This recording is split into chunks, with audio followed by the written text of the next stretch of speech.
Hi, everyone. It is so great to see all of us gathered here today for what I know is going to be a really important and wonderful event. My role is to welcome all of you. On behalf of Temple Road of Shalom, we welcome you to this program in which we explore the history of race in our communities and the impact of that history on conditions and policy decisions we face in our neighborhoods with our neighbors today.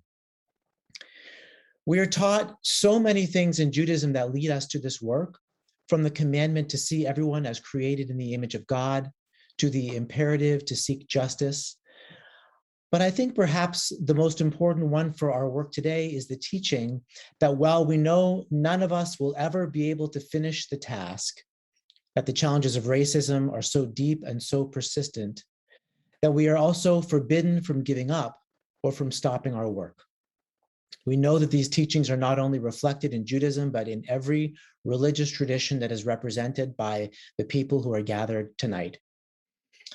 The leaders who put together this series and the people who are speaking with us today are exemplars of that work. For us at TRS, this program and this entire series is a perfect next step in our congregational journey to bring us into greater understanding of all of these challenges, our own role in them, and the ways that we can be part of a more just future, not just for our country, but for our local community. It's one thing to speak hypothetically about prejudice and equity, and it's another thing to read a book. But we begin to hold ourselves accountable in a different way when we look honestly at our own neighborhoods. What is going on there and how it came to be? And finally, what needs to be done to change things?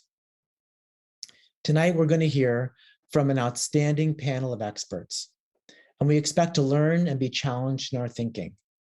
So before we begin, I just want to give a massive thank you to our panelists, most especially today. And then I'm going to turn this over to our own team of TRS leaders, and specifically right now to Julie Rosenberg to kick off the program. Thank you so much, Rabbi Sachs, for your welcome to everybody, and for kicking off what we're sure will be a really inspiring program. I wanted to explain a bit for the audience where we're coming from in creating this program. You know, we've all been asking what we can do to be anti-racist and to tackle the systems of power that are locked into policies. And as a group, and particularly as in this team, we recognize that to do that, we needed to have a better feel for the context, for the history of our communities and the Black neighborhoods within our communities. And I think a lot of us don't know about these neighborhoods, to be honest. So our team set out to create this program as a way for us to learn more about our communities and then how we can actively work to address racial inequities, particularly focused on housing, land use, education, and economic opportunities. So Karen, if you have a chance, if you can pull up the agenda. This evening, we have an incredible panel of experts who are going to talk about the past and the present, and then our aspirations for where we really want to go for the future. After the presentations, you'll see we'll have some time for Q&A with our panel members. So that's your chance to ask questions and have them addressed by this fabulous panel. We hope you had a chance to look at the resource materials that were sent along with the Zoom link. And if you didn't, that's okay. After the session, we're going to follow up with that and some additional resources, some ideas that came up tonight. I want to take just a minute to talk about logistics. This is a webinar. It's not a Zoom meeting that you might be used to. So because it's a webinar, there are certain features that you're not going to be able to access. You won't have a microphone or a video camera, and we're not going to be using the chat or the raise hand feature. Instead, we want you to interact with us through the Q&A button. So send your questions through the Q&A, and at the end, we will have some will have the opportunity to engage. I do want to note, you may have noticed that the session is being recorded by Arlington Independent Media, but as audience members, no one will be identified in the recording. So you don't need to worry about that. But before we start, I need to just take a minute to appreciate a number of people. First of all, the panel we have, you'll see, is just an incredible rock star lineup. And we are so appreciative that they have been so generous with their time and their expertise and their advice for us. And I think you're going to get a lot out of them. We sure have. Also, we want to thank many people throughout Northern Virginia. We talked to about 100 different people who taught us a lot about history and racism. We have more to learn, but we've gained a lot, and the programs, this session and the following sessions, are shaped by their input, and we want to send a thank you to them. And then I keep mentioning my team, my friends, that's Karen Minicelli, Deb Spiro, and Fran Miller. And also a few TRS members really were instrumental in shaping this, and that would be Lisa Dowling, Debbie Massey, and Hillary Horn. So thank you. And then particularly my last point is I want to give a very appreciative shout out to Arlington Independent Media, which agreed to record the session for us. It's their leaders in community-based programming, and because of them, this webinar will be accessible through their community site. So at that, I'm going to stop with the introductions, and we're going to start with our first panel. Our historic framework is going to be presented, and we can have Michael and Kathleen pull yourselves up, and I will go away in a minute. So Michael and Kathleen are really extremely knowledgeable about our community. They're effective advocates, and they're going to share with us their expertise on the history and the impact of race and on housing policies in Arlington. And again, if you have any questions that come up during this time, send them through the Q&A. Thank you. I'm Kathleen McSweeney, and I am a board member of Challenging Racism, and I'm joined here by Michael Heminger, who is with the NAACP and is also an Arlington Housing Commissioner. And we're going to provide a little bit of context for the conversation, a little bit of history and a little bit of context. Michael, why don't you go ahead and kick us off? All right, awesome. Good evening, everyone. It's so great to be here with you tonight. So we'll start things off just by doing a quick land acknowledgement. So we should acknowledge that for thousands of years, indigenous nations lived relatively uninterrupted in Virginia and throughout America, actually, until the first European settlers came in about the early 1500s. During that time, much of central Arlington is depicted on historic maps as forested areas that was home to elk, deer, bear, turkeys, and a wild variety of other woodland animals hunted for food. The people who lived and hunted in the area were known as the Nacotchink and the Dogue people. Captain James Cook's writings and the 1948 drawing on your screen identified a village located near Gravelly Point. We'll take that next slide, thank you. All right, so tonight we're gonna talk just briefly about Friedmans Village and Arlington Black property owners neighborhoods. Let's go ahead and take that next slide, and Kathleen, take it away. Sure. Thanks, Michael. Friedmans Village was founded in 1863, and it was established at Arlington House, which is owned by the Custis family. They had enslaved about 70 people on the estate prior to the Civil War. The families living in Friedmans Village paid rent, established churches, and ran schools. The government had attempted to close Friedmans Village several times. In 1988, John Syphax, whose mother had been enslaved at Arlington House, wrote to the secretary on behalf of the residents to negotiate settlements for improvements that were made to the properties in Friedmans Village. It was closed ultimately in 1900 to make way for Arlington National Cemetery, and most residents did receive some compensation. Many of the relocated families moved to East Arlington, the site around and including the present-day Pentagon. Mount Olive Baptist Church purchased land for homes and for the church in this area, and the subdivision was known as Queen City and was populated by African-American homeowners. When the parking lots and roadways around the Pentagon were built, Queen City residents were forcibly relocated and their lands taken by eminent domain. They received some compensation, with some moving to neighborhoods like Penrose, Green Valley, and Arlington View, and others were forced ultimately to leave the county. Thanks, Kathleen, for that quick intro. At the end of the 19th century, 38% of Arlington County's population was made up of Black families. Take a moment to let that sink in. 38% was Black. There were only a few areas where Black families could own a home at that time. Racial covenants made most other properties completely off limits. Some of these covenants, you might be surprised to learn, still exist today on the homes that you currently own. This is the de jure segregation that you may have learned about in the pre-work. Changes came about as Arlington grew from a rural area to a more denser community. Additional neighborhoods began to form, and zoning regulations were introduced during the early part of the 20th century. Now I'll kick it over to Kathleen to tell us a little bit more about restrictive deed covenants.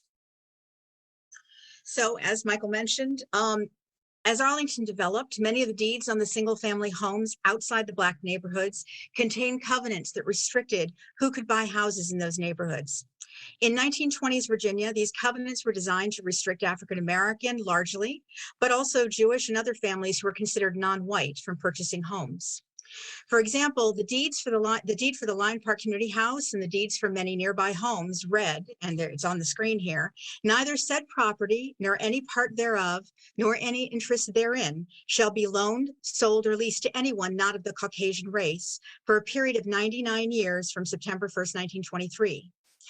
In 1948, Shelley versus Kramer, in the Supreme Court ruling, they ruled that racial covenants could not legally be enforced. However, it was not really until the Fair Housing Act of 1968 that they were outlawed completely.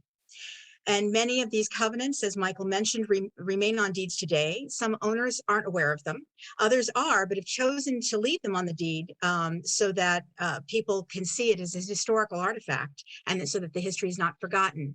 I'm pleased to report that just last month, the restrictive covenant for the Line Park Community House, which is the picture you see here and where I live right across the street from, has been removed. And now we're going to talk a little bit about our comprehensive planning in Arlington and how that has impacted the ability of African-American families and others to own property.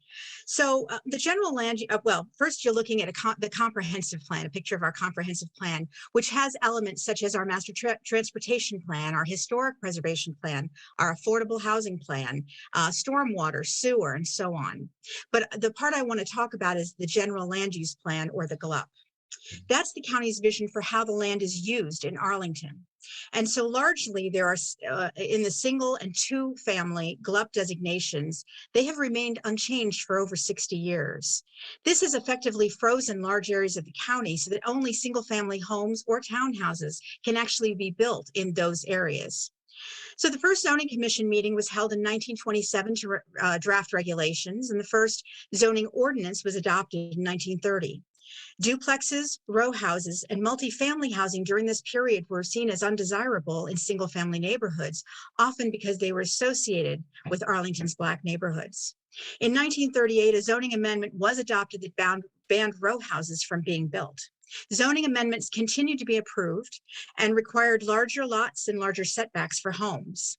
This made smaller homes non-conforming, as in they don't conform to the new requirements, which then limited the improvements that could be made on the land and prevented families from adding onto their homes. This directly has limited the ability of homeowners of non-conforming housing to build wealth by improving their properties, and many of these properties are actually located in historic Black neighborhoods. Thank you, Kathleen. So the graphic that you see on your screen now is taken from the county's Missing Middle study presentation. It illustrates just how much land is dedicated to single-family neighborhoods that Kathleen told us so much about.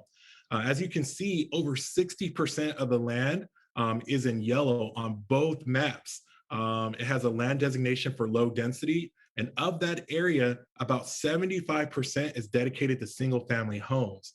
So as you can see, not that much has changed from 1960 in the height of desegregation to today, about 50 years later. Here's another way to think about this map. About 25% of Arlington residents live in a single family detached house.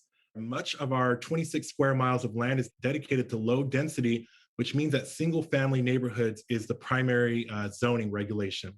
There's only a very limited opportunity to downsize, age in place, or to even purchase your first home in Arlington.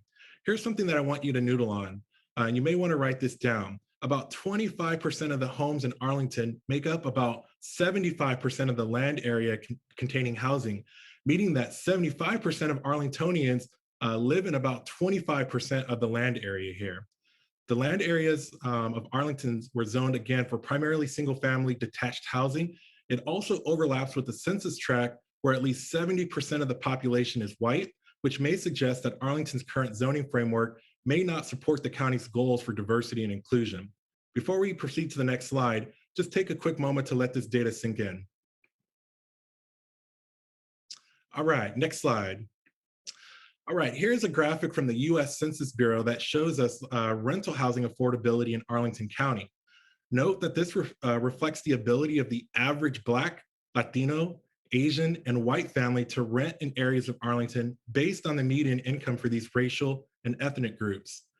The lack of opportunity to own property, the fact that homeownership is now so out of reach to all but a very small percentage of upper middle class families due to increased land values over the 20 years, or the past 20 years, I should say, and the inability to build generational wealth is true for many Black and Latinos families here in Arlington. Due to historic segregation and the inability to purchase homes in prior generations, the Black or African American demographic group has the least access to single family areas. This is due to generational effects of systemic discrimination and racism on income and wealth.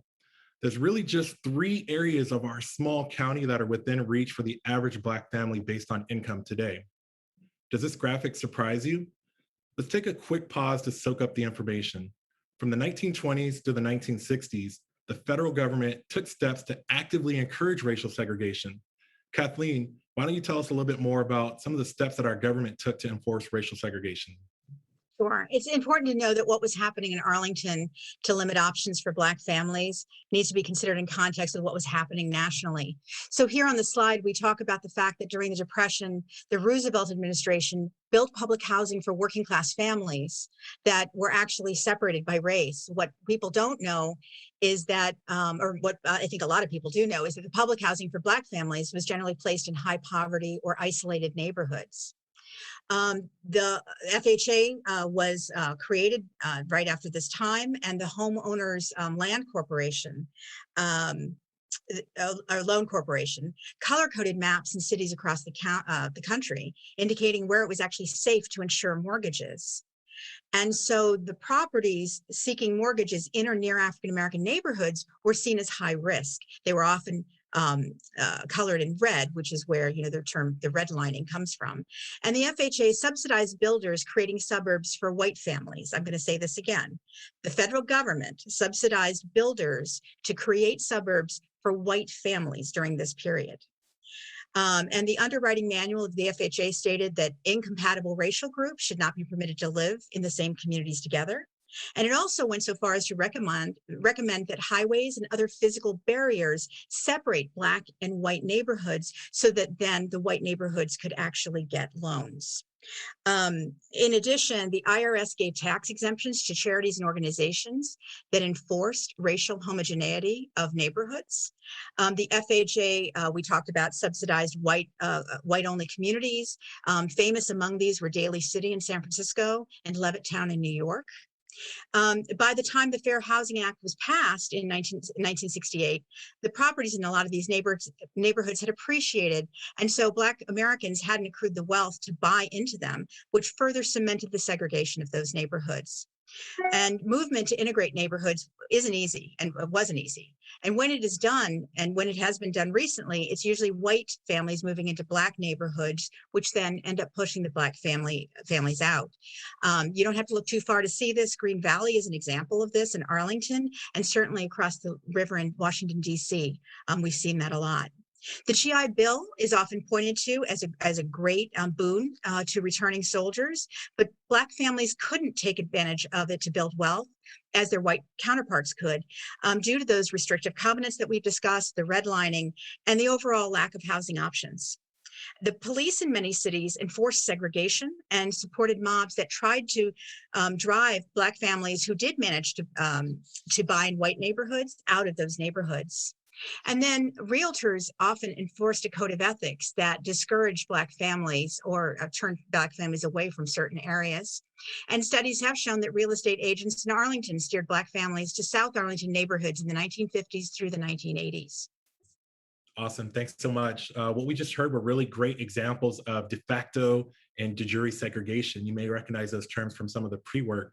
Many are often surprised to learn that our government at every level, and including the federal level, like Kathleen just mentioned, actively implemented components of racial segregation. Were you surprised by any of the information that Kathleen mentioned? Some of these practices live on with us today with current zoning laws, where highways have been placed, toxic waste facilities are located, where we park commercial buses, housing deeds that we just learned about, and so much more. There's a book that you may have heard us mention a few times now. It's called The Color of Law by Richard Rothstein. I'd encourage all of you to pick up a copy, or if you'd like me, you can download it on Audible as well. So what we see on this slide is a list that represents just some of the actions taken here locally in Arlington and in Virginia. For the last century, Arlington has not been immune to the racism and segregation that was prevalent across the country. We see displacement in the form of relocation of African-American families. Friedmans Village is a great example of that. It's now Arlington National Cemetery. Many of those families were relocated to East Arlington, the site of the present-day Pentagon.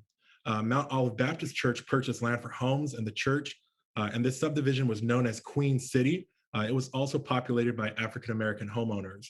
When the Pentagon was built, Queen City residents were forcibly relocated and their lands were taken by eminent domain. We saw the formation of the Good Citizens League and the Roslyn cleanup raids. There were physical barriers erected. We know about the walls in Halls Hill, the street patterns in Johnson's Hill, Green Valley, and Halls Hill were one way in and one way out. This was very intentional. We saw disenfranchisement and poll taxes retained in Virginia after the 24th Amendment was passed, prohibiting poll taxes for federal elections. We saw discrimination clearly written into zoning, banking, and deed covenants. And again, many of these practices still exist today. And then lastly, it's important to note that the founding of the American Nazi Party occurred right here in Arlington in 1958. They only left Arlington in the 1980s. I'll kick it back over to Kathleen to tell us, actually to bring us home and to give us a little bit of additional information. Okay, great, thank you. And so we want to leave you with this thought that our past impacts the opportunities for African-American families and other people of color in our community today. Our lack of housing, our zoning laws, our land use policies have all prevented some of our neighbors from building wealth and continuing to live in our community. We have some resources that we'll be happy to share with you later, and we used a lot of this for our presentation. Thanks so much, and we look forward to the rest of the conversation. Michael and Kathleen, thank you very, very much. I want to emphasize, Michael talked about the pre-read materials. If folks didn't have a chance to see it, there's a link in your Zoom invite that includes a lot of really important information and links to some of the Richard Rothstein resources that Michael mentioned. So thank you both. That's incredibly rich. And I can tell already that a lot of folks have learned a lot about this history and how it took place in Arlington. So now we are going to shift to our next panel, which we call our storytelling panel. And so we're going to hear from Wilma Jones and Marguerite Reed Gooden about growing up in the historic Halls Hill neighborhood of Arlington. And I also want to add that both are very active in the Halls Hill community and throughout our area. Wilma, a handful of years ago, published a book I want people to be aware of called My Halls Hill Family, More Than a Neighborhood. She's also active in the Arlington Independent Media. She has a program there as well, if you want more information from there. Marguerite's a lifelong educator, and she is active in designing the new Arlington Fire Station 8, which has always been a safe haven for Black families who had trouble, as Michael mentioned, facing racism and threats in Arlington. And their panel will be facilitated by Samia Bird, who is the Deputy County Manager and Arlington's first Chief Race and Equity Officer. Good evening, everyone. Thank you, Wilma and Marguerite, for joining us. I'm really Looking forward to being in conversation with you all, especially with that great introduction of some of the history, because I think you all have so much to contribute and share about the actual experience of some of the things that we heard about in that history. I want to start us off by just asking you all to share a little bit about your family's background and their history in Arlington, and more about the present. You know, how did your families come to Arlington, to be in Arlington, and the depth of the generations of family that you all might have in Arlington? Wow. Wilma, you want me to go first, or you want to go first, or You go first, Marguerite.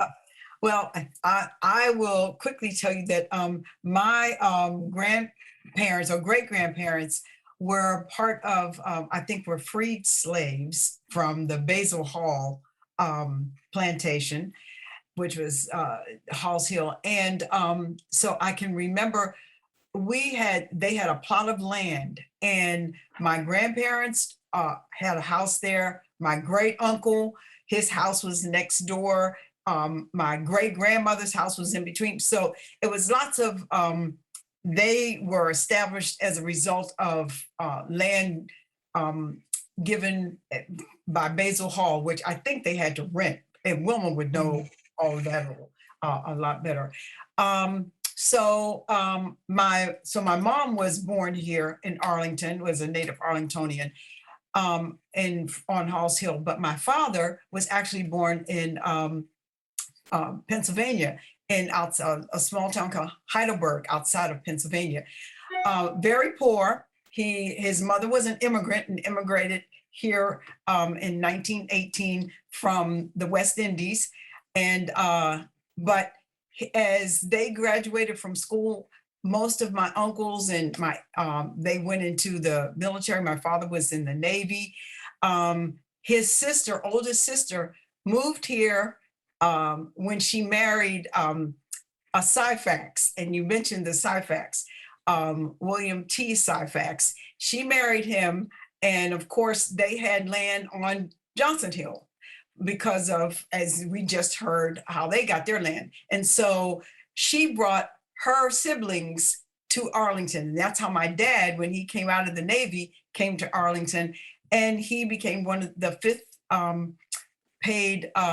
first paid Black firefighters at Station 8. So he married my mom, and so that's how my family kind of, I mean, between the Reeds and the Syphaxes and the Lewises, and we were just pretty ingrained. We all went to Mount Olive Baptist Church, and I had family in all three of the neighborhoods, Halls Hill, Johnson Hill, and Green Valley, and that's what we knew. And so we got deep roots. Absolutely. So several generations, and all throughout the county, not just relegated to the one area, but pretty much throughout the county. Exactly. And just to say, well, I don't know if this, when talking about my dad and mom built a house on land that my grandfather had. And the reason why they were able to do that in 1954 was because my uncle and aunt, the Syphaxes, Marguerite and William T., had a construction company, and they actually were the ones that built the house. Otherwise, they probably would not have had it. And of course, the networking within the Black community, that's how they were able to build that house. And I actually own the house today. I kept the house. I promised my grandfather, because he said, I can hear him saying, keep the land, keep the property. It's important. And that was back in the 1950s and 60s. So Wilma. Love that connection, especially to what we just heard about the Absolutely. challenges to owning land and property and building houses, which we Absolutely. know is a link to wealth. So Wilma, tell us a little bit about your family's background and the generations here. Sure. My family came to Arlington. My mom's side of the family came to Arlington because her mother actually lived in Arlington, down actually near where Macy's is. So there were a group of Black families that lived in row houses in that area. But my mom's side of the family were actually slaves who had been freed. Because of course, anybody who knew my mother is very, very, very light. And so some members of her family, most importantly, from my perspective, her grandmother, had a child by a white man who she worked for. Of course, she was a child, a young teen, 14, 15, so it was obviously not consensual. So my grandmother, my mom's grandmother actually raised her because her mom had to go out and earn a living. And my mother's side of the family ended up coming here and living and bought a house actually across the street from where I live now. My father's side of the family came here when my grandfather, my father's father, who was born a slave and was a slave until he was 7 years old, came here from Loudoun County. And a lot of Black people came to Arlington because it was close to DC. They had some places where you could live. You know, a lot of people rented out rooms and stuff, so you could come to Halls Hill, find a way to get work, be a laborer. And so my great grandmother came to Arlington from being a slave. That's my dad, or my dad's mom. So both sides of the family on my dad's side were former slaves, came to Arlington because of commerce. My grandmother actually lived in Cherrydale in a person's house where she was a maid until she saved enough money to buy a house, which was at 1923 North Dinwiddie Street. So that was how my family came here. And I asked my dad when I wrote my book, like, why people came. And it was because Halls Hill was known in areas like Bedford, Virginia, and West Virginia, and different areas, especially in Norfolk, Richmond, and the like, as a place where Black people could actually have a life, make a living. You could buy a piece of property, or you could, it was actually a place that because of it, even though it was segregated, it was a place that was of safety. And, again, it had commerce where Black people could make a living, because you got to remember, I can remember my friend Sydney, who just recently died, Sydney Williams' father was a sharecropper in the South. And, you couldn't make a living. The white people who you sharecropped from were not going to let you get to the point where you could actually buy a house, where you could actually come into your own. You were always under their foot. So coming to a place like this, where you had a little bit of autonomy over your life, was important. And also the federal government was right across the bridge, and you could get a government job. Now, you might be a janitor, but you could get a job, you could get benefits, you could make a living. Yeah, no, I think that is really is striking, right? Because we are in Arlington, we're in Virginia. It's still considered the South, but you even have people from further south, Black people, finding that there's some opportunity here. And I think the thing that you both said that resonated with me is that both of your families purchased homes, you had land, so you had some opportunity and access. And I think that has been something, I think, that's been grounding to how there are generations and legacy of both of your families here that I would love to talk about a little bit more. A lot of people talk about the veterans bills and the like, and how many Black people across the country couldn't take advantage of that.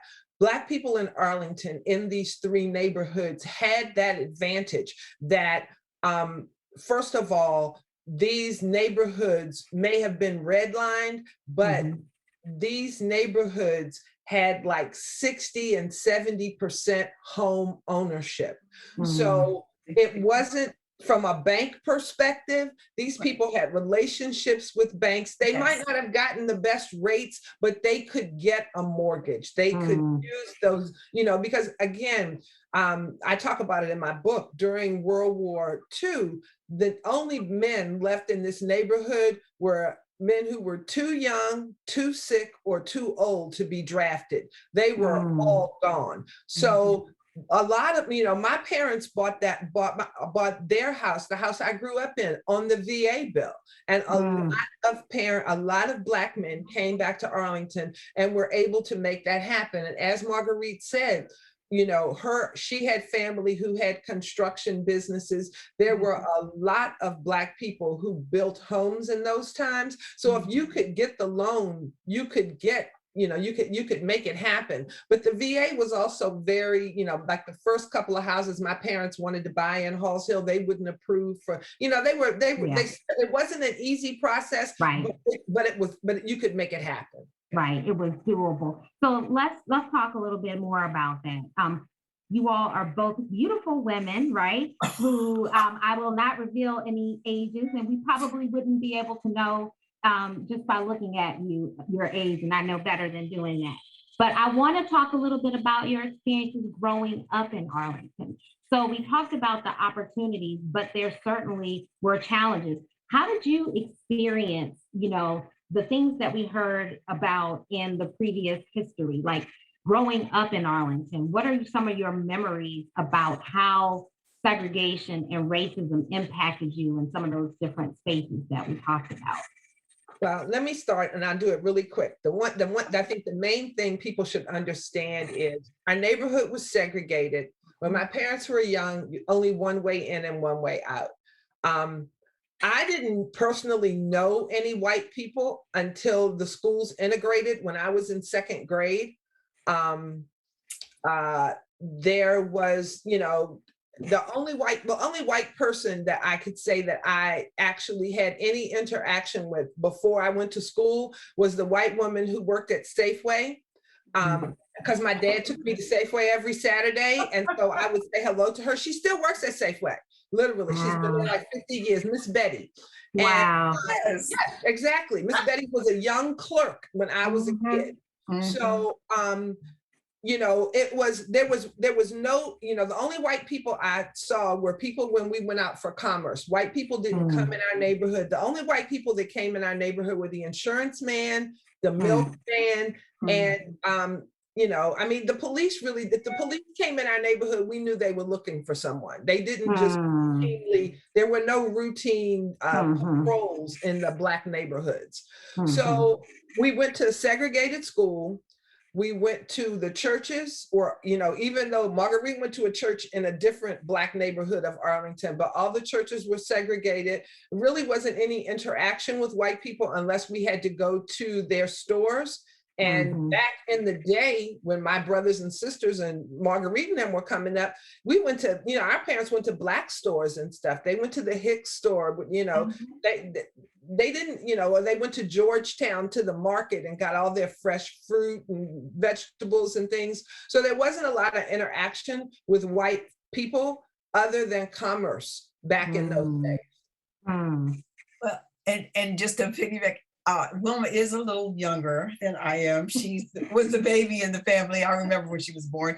I grew up with her twin brother and sisters. But back in those days, I actually, it wasn't until actually we had to integrate after her brother integrated Stratford in 1961 that I realized that that things were so bad. Because I loved growing up on Halls Hill and Green Valley and Johnson Hill.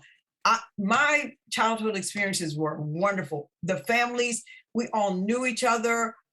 There wasn't a thing of, rich, poor. Everybody was like a family. Everybody's grandma was your grandma. My grandmother would make lunch for everybody. We played outside together. We went to school together. My elementary school experience was beautiful, was wonderful. Our teachers, I was an A student. We had all kind of recreational activities that we did together. Our parents were involved with PTA, with the Civics Association. We would get in a car. Now, I knew that we couldn't go to any restaurants or a movie theater or anything like that in Arlington.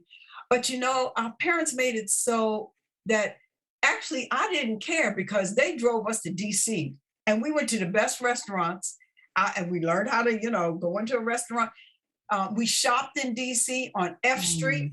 We went to the, our hairdresser was in DC. We went to the movies in DC. We went to the different theaters. I had family that lived in the district that I thought were wealthy. I mean, we loved DC. I mean, we would go to DC because we couldn't go to Arlington. And even in shopping and stuff, like Parkington, and we would go down, which is now Boston and everything. That's, as a kid, I realized, and I'll just share one little experience, is that I was about 7 years old, 7 maybe, and they had colored, and you know, you had the water fountains in the bathrooms and everything. And I had to go to the bathroom, and I went to the bathroom, but I went into the white bathroom, and I can remember my mom's panicked face when I came out of that bathroom. Was like, oh my God, you went into, you know, I mean, I could see my face, right? Like, what? Yeah, because I went into the white bathroom and I was supposed to go into the colored bathroom, but I didn't care because I had to go. But, you know, there were things like that they had to talk to us about and had to, you know, you don't do that. You got to be careful because thank God nobody was in there to let me point out a couple of things though, because Marguerite, first of all, Marguerite had a small family. We had 7 kids. I never went out to a restaurant when I was, you couldn't take 7 children into DC and go and everybody. So, you know, for me, the big thing was my father going to the Shanghai restaurant down here on Lee Highway and getting fried rice on a Saturday night. And we had shrimp fried rice at home.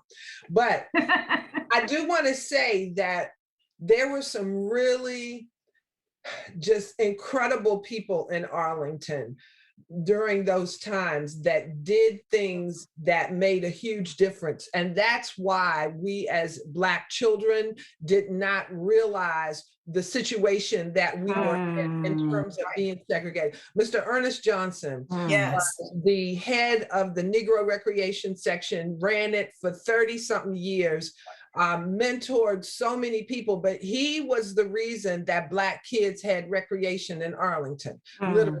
He carried it on his back for many, many, many years. And we had TAP. And if you go to YouTube and you Google Untold, the AIM TV show, we did it. I think our first show was all about Negro recreation. Also, the churches, all of the Black churches did things. Callaway had movie nights. They had Our Lady Queen of Peace had dances. You know, all of these things that were made available for Black children because they couldn't do the things in the white neighborhoods. You know, there were pony rides, there was putt-putt golf, all of these things that we would drive down Glebe Road, Lee Highway and see the white children enjoying, and we could not.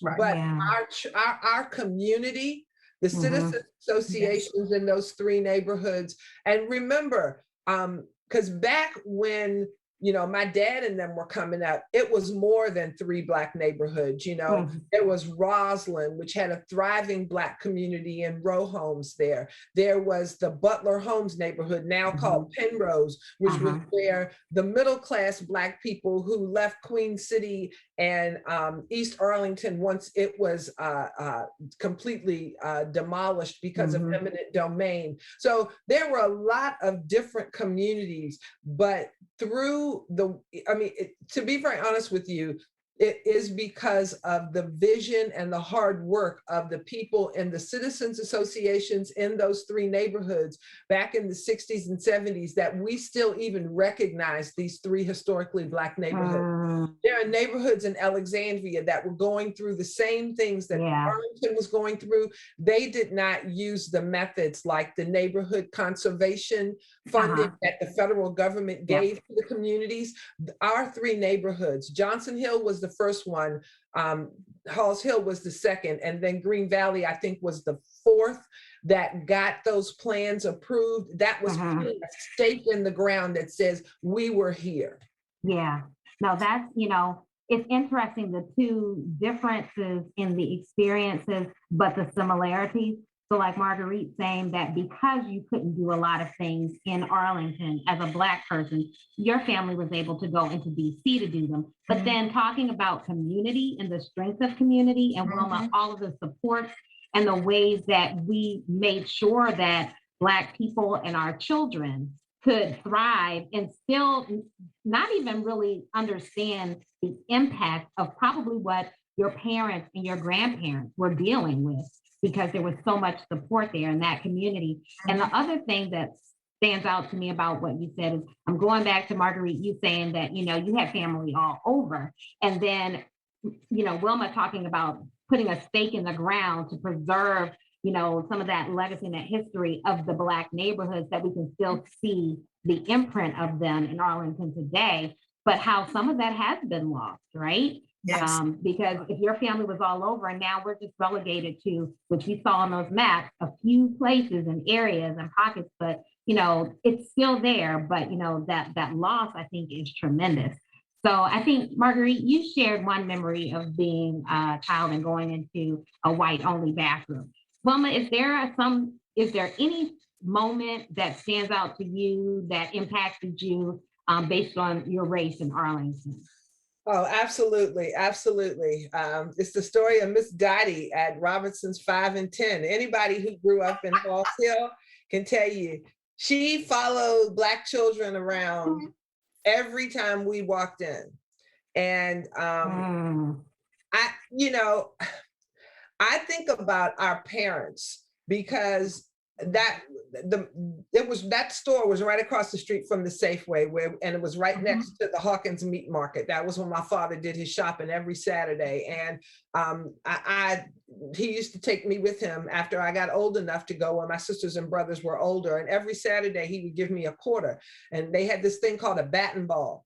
And it probably didn't last no more than 2 days, but every Saturday I had to go get one.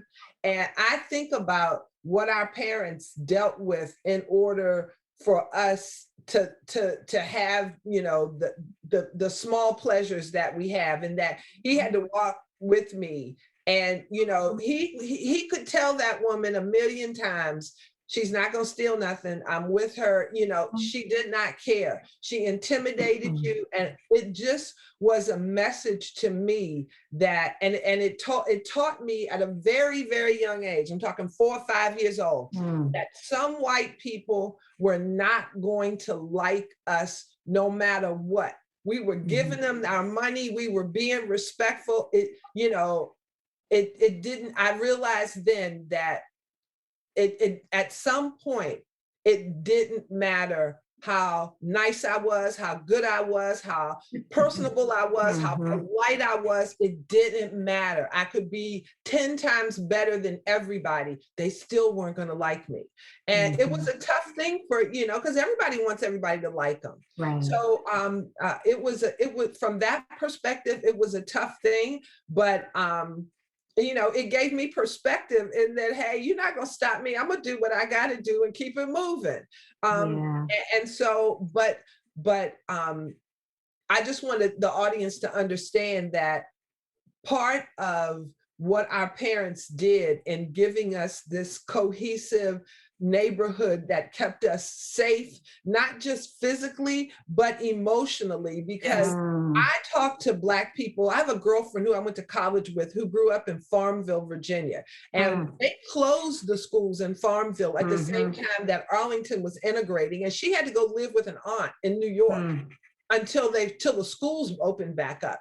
I mean, so there were people who went through traumatic things that our community and our neighborhood and the hard work of the folks, and also the fact that Arlington drew in so many people from across the country who wanted to work in the federal government, and this was a bedroom community, and many of them came here and were alarmed by racism. They so that was a big part of it as well. Just like when the schools were integrating, there was a group of white parents who started a group saying that they didn't want the schools to close. So they were advocates with the Black community. So It was a series of things, but from a young child, I would say that all of the young children in the Black communities in Arlington, once they stepped outside that insular segregated neighborhood, knew that white Arlington did not want us here. Yeah. And with just to piggyback on Wilma, and I know time is pretty short, and I'm thinking of when they talked about our neighborhoods, when they did gerrymandering after the 1959 integration, we all went to Stratford. We all had to go to Stratford. And then after Stratford, I was there at Stratford, and I had some experiences, and I'll tell one big, where in 7th grade, I'm in PE class, and back then we used to have to take showers and get undressed and everything. But I had my girlfriend and I were there, and 2 white girls came up to us, and they were like really bending over and looking at us. And so I'm like, what the heck are you looking at? And they would, we just are trying to see your tail, because they had learned and thought came from monkeys, and they were trying to see our tail. So my girlfriend, I have always been, and people out there who know me, I have been a little confrontational at times. And so my girlfriend had to remind me, don't say anything, don't do anything to them, because you'll get suspended from school, not them, But I was so mad about that. And I just was like furious. I wanted to punch somebody. But those were the kind of things that, and that was the first time I was like, gosh, somebody believed I really had a tail. And then I went to, my parents built a bigger house because they had twins while I was in their younger, like Wilma. So it was 4 of us in a house that was too small. And so they built the house, and we built it on the other side of the highway, because in Halls Hill, there are 2 streets on the Station 8 side, Culpeper and Dinwiddie. And we moved over here, and that meant I had to go to Yorktown. And they gerrymandered so that only 5 kids from our neighborhood went to Yorktown. And that was out of 1,500. And I happened to have the pleasure of being the only one in my class of 486. I never forgot those kinds of things. And my very first year there, the first few months, I had an encounter with Grand Wizard's sons that harassed the heck out of me. And I tried to take care of it myself, because I thought I was a bad somebody, but I finally had to tell my parents. And thank God my dad, my mom said to him, you get down to that school and you get that straightened out right away. She was like, and he did. And he went down, he said, to the principal, if you don't take care of this situation, I will be going to the FBI. I will. And at that time, my father was a firefighter, a lieutenant at the Station 8, or he could have been captain by then at Station 8. So it got that bad where they harassed and said they were going to do things to me, and do things to me. So my Yorktown experience, I was with, I realized that there was a whole community of people, as Wilma said, who didn't want me there, even though it was only 5 of us in the school and 1 in my class. They still didn't want me there. But you know what? I survived. And by senior year, I became senior class secretary, and hooked up with a whole group of kids that we picketed Washington Golf Country Club because they wouldn't let Carl Rowan's wife play in the tennis tournament. And he was a Black newscaster. And so we picketed, and we, so those were some of the experiences that once I got older and left the safety of our neighborhood, I really got some eye-opening experiences dealing with white folks who just didn't want us around.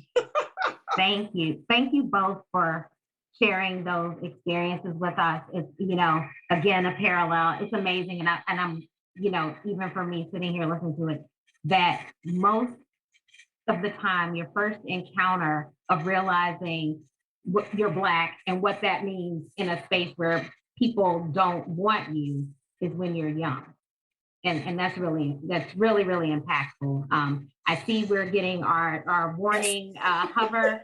I would love it if you all could just give us, as we close out, one word that you think that you want people to know, or that you think about for the future of Black and Brown people in Arlington, just based on your experience. What is something that you want people to take away? Resilient, persistent, faithful. How about you, Wilma? I just want to say I'm happy that we are having so many of these types of discussions. I think that, you know, although it's a really sad thing that George Floyd had to give his life, I think that the changes and the discussions and the conversations that are being had from one side of this country to the other are making a huge difference. And I am just hopeful that if my 23-year-old who's at grad school at Norfolk wants to come back in Arlington and be the 5th generation to live here in Halls Hill, that I'll be happy about that. Awesome. Thank you so much, ladies. It was great to have this conversation with you. Wow, that was really awesome. And wow, we really appreciate you sharing so candidly and honestly. Obviously, there's a lot that we are all taking away from this.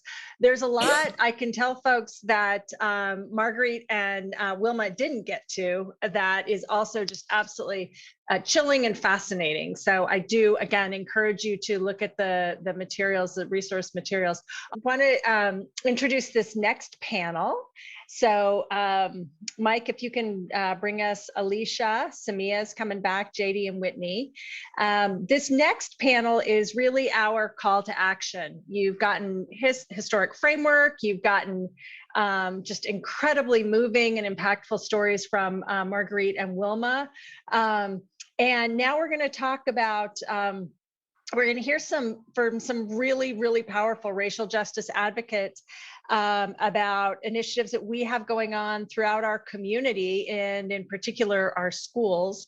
And Alicia Jones McLeod is the Executive Director of Challenging Racism. And for those of you who don't know about Challenging Racism, it is a very, very important organization that is, anyhow, incredibly rich resources. Samia is going to talk about what's going on now in Arlington. You just met Samia in our last panel. She's our chief, the very first Chief Race and Equity Officer in Arlington, which is really exciting. JD Spain is president of the Arlington NAACP. And Whitney Kernoodle created, she's the founder and the president of a really important group called Black Parents of Arlington. So again, people interact with us through the Q&A button, and we will see you at the end of this segment where we'll move to Q&A. Thanks. Thank you, Julie. Hello, everyone. Before we get started, I think Samia is going to present first. So before we get started, I just wanted to make a quick comment about what we just saw. Thank you, Samia, for leading that discussion. I really appreciate it. That was a lot of great information. I would like to just make a comment about the word resilient that was used at the end to wrap up. I'm going to ask everybody that's on this call, every single person that's attending, I'm tired of being resilient. I'm tired of bouncing back. I'm tired of facing issues. I want each and every person to really listen to how they can get involved and be ready, pen in hand, clicker on the mouse, like ready to go, so that you can join us in this work, because there's a lot to be done. And the 4 people that are on the screen right now are not the only people that can do it. We are all going to take a bite out of this. So I am now going to turn it over. No pressure, Samia. To Samia to talk to us about the work that she's doing in the county, because Arlington County has really taken a great step forward and doing some wonderful stuff. So I'm going to turn it over to you to share what the work that you're doing and where we are right now to level set for us. Thank you. And is it okay if I share my screen? Yes, it is. Okay, so I'm going to go ahead and share my screen. I just have a couple of slides that will make it a little bit easier to hopefully digest some of this information. The county's work, we're calling it Realizing Arlington's Commitment to Equity, and you'll see that that acronym is RACE, R-A-C-E. And I just show here very briefly the two definitions. The county adopted an equity resolution in 2019. When that equity resolution was presented, we talked a little bit about equity very broadly. And the two definitions here were, one was part of the resolution and one was shared verbally. But the two things that I like to focus on is that it's people focused and that it's also focused on outcomes based on needs. So when we think about equity from a broad perspective, we're talking about people. You know, sometimes we forget, I think, the people focus of what we're doing and that aspect of it. But then also the outcomes that we want for people in their everyday lives is really important. But I think also very important is to be very specific, right, about what we're talking about. So equity, yes, racial equity, even more so targeted. And that is closing the gap so that race does not predict one's success in any area of life while also improving outcomes for all. This is the definition, the working definition that the county is using for the work that we're doing around racial equity. And things, again, that stand out are focusing on improving outcomes for everyone, but also this piece about trying to move beyond services, just that mentality that if we just give people more, then everything's going to be okay. We'll just throw more at them, but not addressing the root of the issue, which is the structure and the systems in place and those policies and institutions, which we've learned about that perpetuate and continue to allow for racism to persist in our system. So for the county, this takes the form of a vision statement shown here, which is that Arlington is going to be a place, we want Arlington to be a place where all are valued, educated, healthy, and safe, regardless of race. And our mission is that as an employee, resident, or business in Arlington, we want to advance racial equity countywide as a priority, looking to eliminate, reduce, and even prevent disparities in our policies, our procedures, our practices, our engagement, and our interaction with and service to the community, and also with one another. And we have 4 main goals as part of our framework.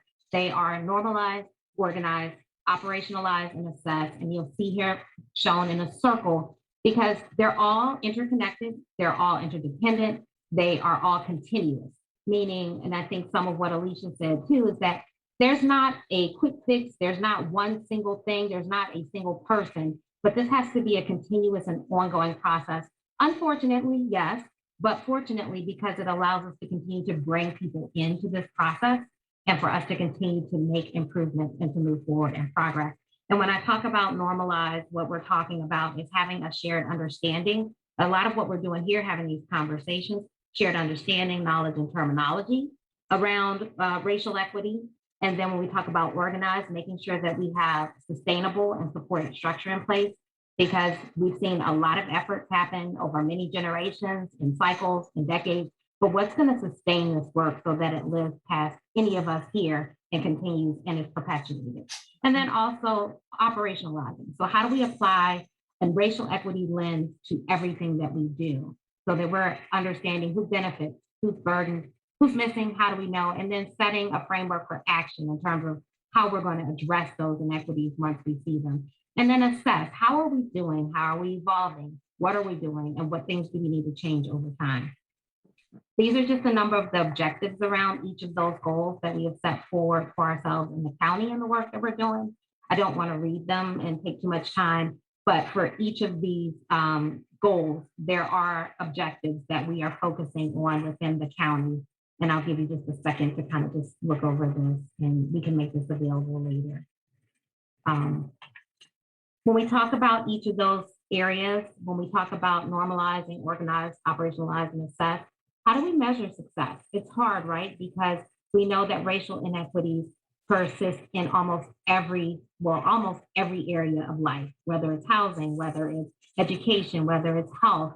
And so it's not going to be any single thing, but when we normalize, are people able to, within our community and organizations, do they have increased awareness about the disparities? And can they just have conversations so we can start talking about what it is that is the problem? And then for employees and stakeholders and others, are we committed to prioritizing racial equity? When we talk about organizing, have we identified the gaps in our knowledge and our competency? And are we filling those gaps? Are we bringing resources to bear? And do we have a tool that allows us to meet the needs once we identify what those needs are?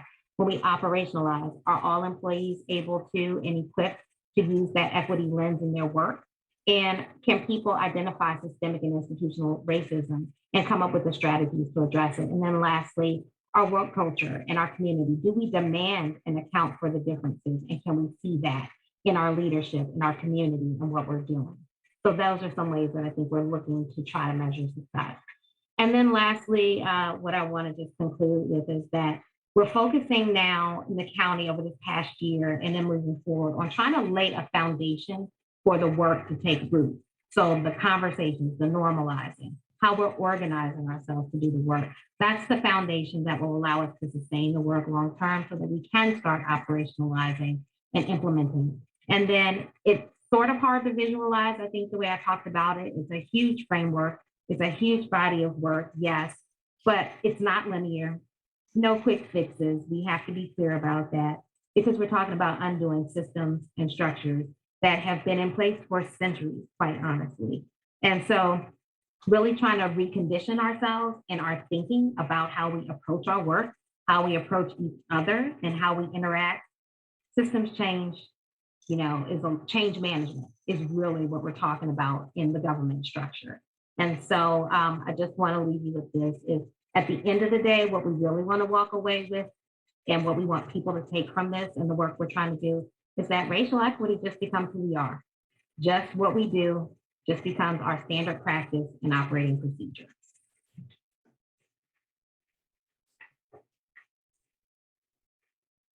You're muted. I know. Thank you. I need that big red button to unmute myself. Thank you, Samia, for sharing that. That does give us a framework for which to continue our conversation and really does help us with understanding the work that the county is doing. I would like to just make a small comment about one of the items that you mentioned, which is that systemic racism is in almost every area of our lives. And I just want to add that for people that are Black and brown, what we experience is that there are systems and those systems may have disparities. And underneath each of those systems, race plays a part. So there are very few systems. I can't even, like right now, I can't even think of a system that would be in existence that race does not play an underlying part in making sure that we're not at an equal level.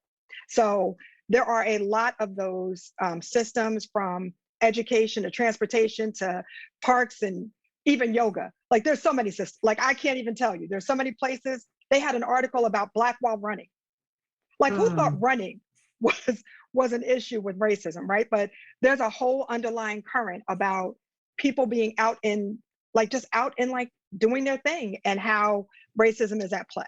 So there's a lot of work to be done. So thank you for presenting that framework.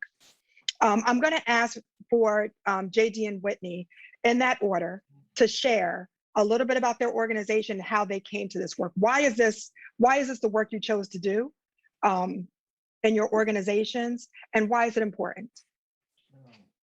Can you hear me? We're good? Well, I can hear you, JD. Thank you, Alicia, for that question, and thank you to the entire team for this invitation for the NAACP to be in this space. I very much appreciate what Samia just stated, and I wish we can just dive deep into those many layers. But let me tell you a little something about the NAACP. Let's say this, I got baptized in the NAACP as a junior in high school, going into my senior year, and it was a big story that made Sports Illustrated, an all-Black team. White kid got put in to be the quarterback for the team. We were prized to supposed to win the state championship. My mom and dad and the whole people in the community said, listen, you're not going to play on this football team. We're boycotting.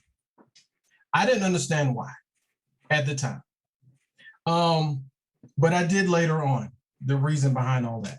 That's how I was indoctrinated. That's when it was 1988. When I was indoctrinated into the NAACP, and we started marching and going to Cherry Hill Baptist Church and figuring out, coming to Washington. And being a Southerner, I grew up in South Carolina, I saw a lot. I experienced racial bigotry, hate, many forms of it. And But that's not how my mother and father raised us, right? We were AMEs, we were Methodists, spiritual family. And I joined the military and spent 26 years there and still stayed tied into social justice, civil rights while I was in. But when I retired in 2016, I kind of went full-fledged into the NAACP because I had all this time. We're going to talk a little bit more about the things we're doing, but the NAACP, for those of you on this call, is in fact the oldest, boldest civil rights organization in America. We have our ebbs and flows, depending on where your location at. But this organization here in Arlington, we are results oriented and we're all about action. And I'm hoping in this conversation, we'll talk about how the NAACP has been involved, some of the policy issues we are working towards, and building this very inclusive civil rights, social justice organization where everybody has a seat at the table. Thank you so much for that, JD. And we will get to that in our next question. I promise you, because that's really what we want to talk about. But before we do that, I wanted to ask Whitney to share with her how she came to the work at BPA and what BPA stands for. I don't know if we shared that, but. Black Parents of Arlington, yes, thank you. Thank you, Whitney. So my name's Whitney Kernodle. I am an attorney. I'm a political strategist, a human rights advocate. Most of my work in law has been dedicated to eradicating violence and just human rights for women, children, and family in general.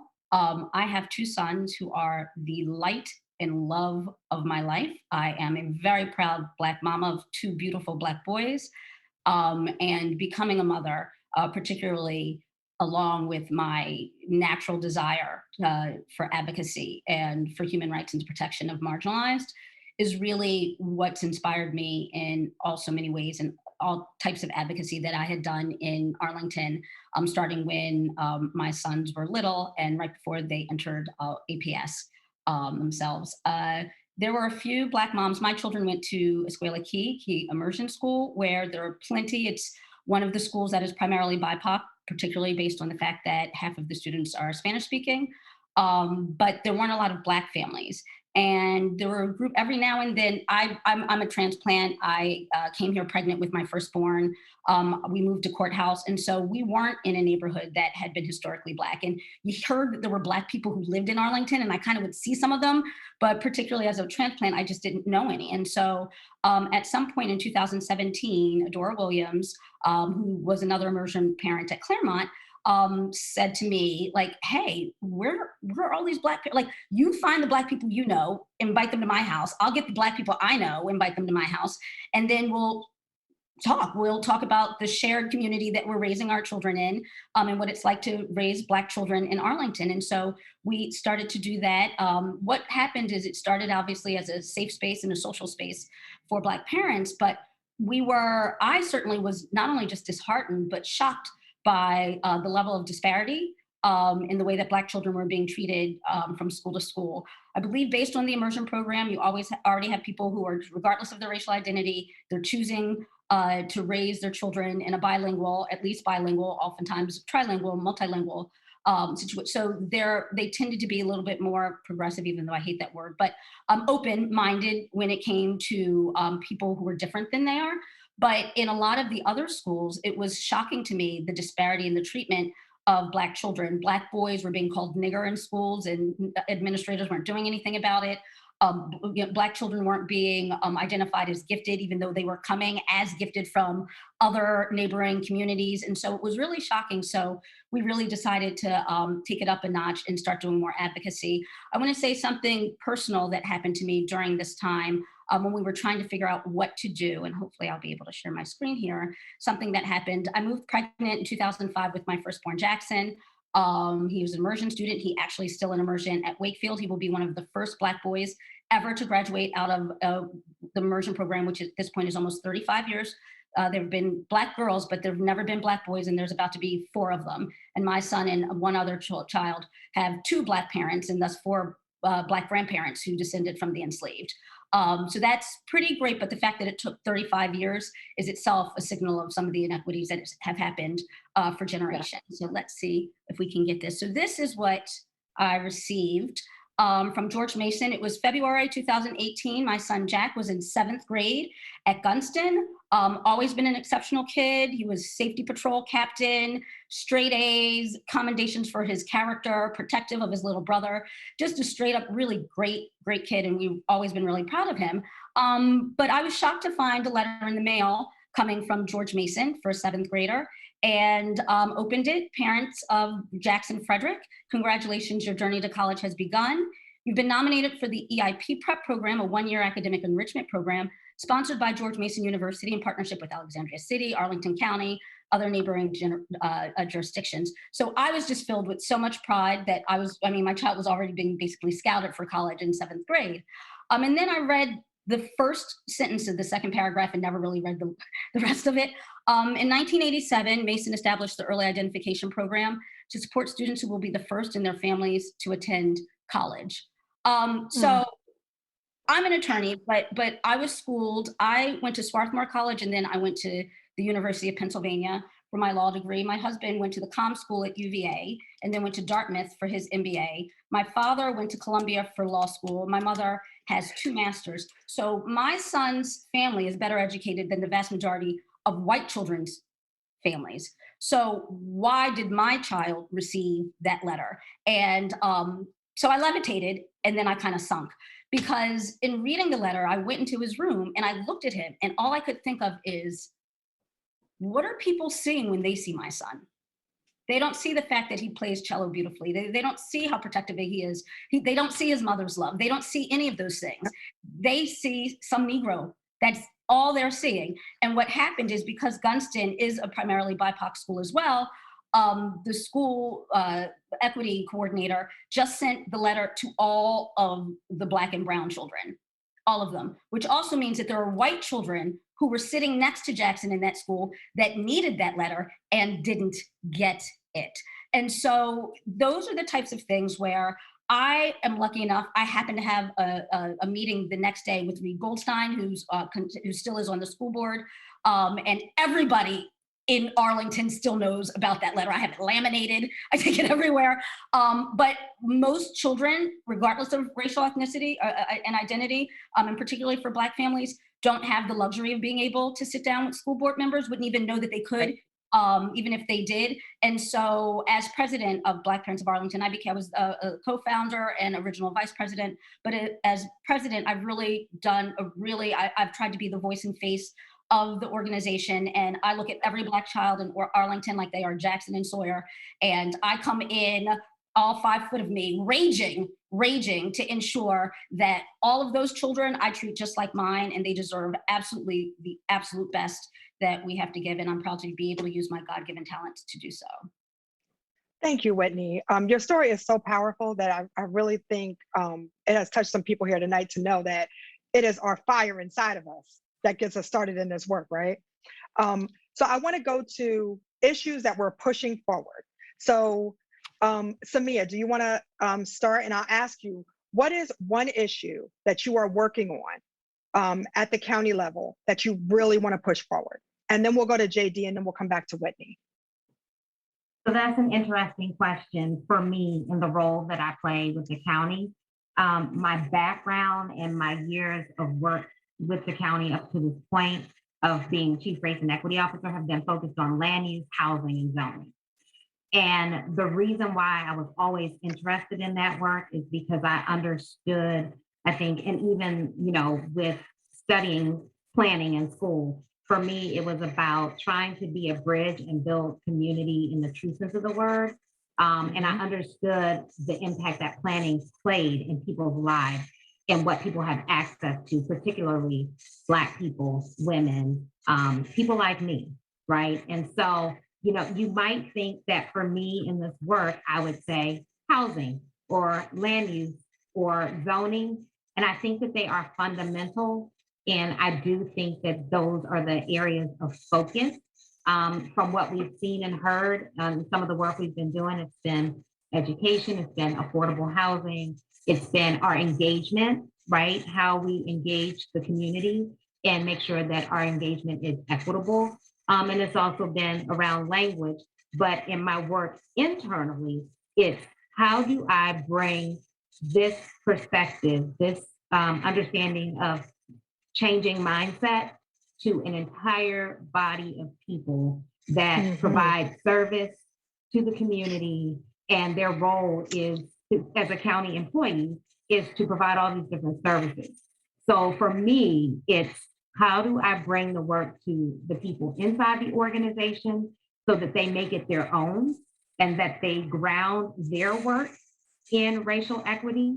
So it's not just coming to Samia to fix one-off here or there or to advise on one-off policies here and there, but no, you do the work. What do you understand that the work is, and how do you bring and center racial equity in the work that you do every day in serving the community? And then externally, right, because my role is internal and external facing. Yes. X, which is huge, but and crazy at the same time. Yes, and you are also very small. I'm like, I have no idea how you and Whitney navigate all the landscape that you need to. It's that internal burning fire. Yes. But then externally, almost the same thing, right? So how do I get organizations in the community? How do I get civic associations? How do I get individuals to also embody this work? And to understand that you too, as a business in Arlington, or you too, as a civic association, need to have a racial equity lens when you're doing your work. So that it, again, I have to keep going back to, this is everybody's work. It has to be everybody's work. That's the only way we get to advance and make progress. So yes, there are some key fundamental areas of focus, but as we just talked about, they're all part of the same system and they're all intertwined, right? Your housing and your education and your healthcare, all those things are connected, what you have access to. And so we can't just kind of cherry pick, if you will, that we're just going to bring it to this space or we're going to bring it to that. It needs to be filtered through everything. And the way to do that is bringing it to people to bring it to their work. So that's the biggest call to action for me, is bringing it to everybody. Yes, and I'm just going to underline, bold, italicize, and highlight. This is everybody's work. It is not Alicia's work, Samia's work, Whitney, or JD's. It is everybody's work. So we're all going to take a bite out of that, like I mentioned at the beginning of this panel. So making sure that we talk about the issues that are coming up and how people can get involved. But I do appreciate your work, Samia, and thank you for sharing that. I want to go to JD because the NAACP kind of has their hand in. What do you have, like 2 or 3 things that you guys are doing? You know, I was thinking about that question, Alicia, and then I was so glad that Samia says, like, you know, it's not just one thing, because anyone who understands the NAACP, we talked earlier about these different layers. We have our hands in many cookie jars. And if you watch us closely over, you know, this past year, whether it was housing, you know, criminal justice, environment, education, where our branch was started on from education back in 1945 or 1940. But I will, and if I give one area too much credence, my committee chairs at the branch will say, JD, you didn't think about us. But let me say this. Right now, you know, something that's near and dear to me, because Arlington, and we heard early on in the conversation about how it used to be about 30-some% Blacks, right? And I'm in one of those neighborhoods, right? I live in Penrose. I'm a Penrosian, so I know all about Butler Homes and the history. But there has been, over the years, and I've been here 12 years, a lot of over-policing in Arlington. The NAACP, we went through a PPE, Police Practices Group G process with the county last year and was very involved in that. And we used a lot of our bandwidth in that endeavor because, you know, we needed to make some significant changes in policies. And I think we're headed in the right direction. I want the police departments and our law enforcement officials to really be more transparent and accountable here in Arlington County. I want our residents and our housing, our affordable housing, our CAF units to be protected, you know, from developers and people that are coming in, and make sure they have a good quality of life, right? I want, you know, students and teachers to be in safe spaces in the school system, and our teachers to get appropriate pay, right? And that This is so it runs the full gamut and economic development. I want to make sure our legacy businesses, right, avoid displacement during COVID-19, right, and that they can stick around with individuals and companies like Amazon coming here, right? It is so many things, right? When the NAACP, our primary goal is to eliminate race prejudice. And for those of you on the call that may not know, Virginia, this past legislative session, was the first Southern state to state that by House resolution stated publicly in the General Assembly that racism is a public health crisis. It shouldn't have took until 2020 or 2021 for people to realize that. Well, let me tell you this, there is a lot of work to be done, and I appreciate what you're saying, Alicia. This is all hands on deck, right? It is. Education, environmental climate justice, housing, political action, voting rights, community coordination, working with allies. This just can't be Black and brown activists on the front lines on this battlefield for social justice and civil rights. Over the past 8 or 9 months, I've had many conversations like this and participated in many forums. The NAACP has had, our membership has grown, from around 175 to nearly 900 in 2 years. And that's okay. Well, JD, let me ask you a question about that. Go ahead. Yeah. Just real quick. Yeah. Can people join? Can people join and join a committee, learn more about this? Of course. Is that what people should be doing next? So if you're we want the people that are on this call. Yeah. Thank you. We don't want them to leave here and not have anything to do. But so I want to make sure we get to that before they wrap me up. Right. I don't want them to wrap you up. We let's go 2 hours, but we need to be mindful. What I want people to really understand is look within themselves, look in the mirror, right, and think about what is it that I'm doing to make a positive impact in my community. It's not just merely paying $30 and becoming a member of the NAACP. That doesn't cut the mustard. No. If you want to learn, if you want to be part of this organization or many others, engage, reach out to people like Whitney, reach out to Alicia, reach out to me. Let's talk. We'll bring you in. We're open arms. We'll have you at the table. You come to the NAACP, it may not look like the NAACP of 10 years ago.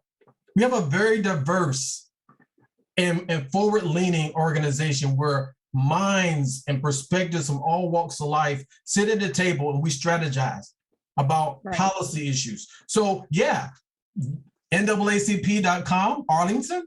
You can get your membership online, $30 a year. That gives you not only a card, that gets you, activated with our branch. We'll bring you in. You want to join and be part of a committee. We have about 13 or 14 of them.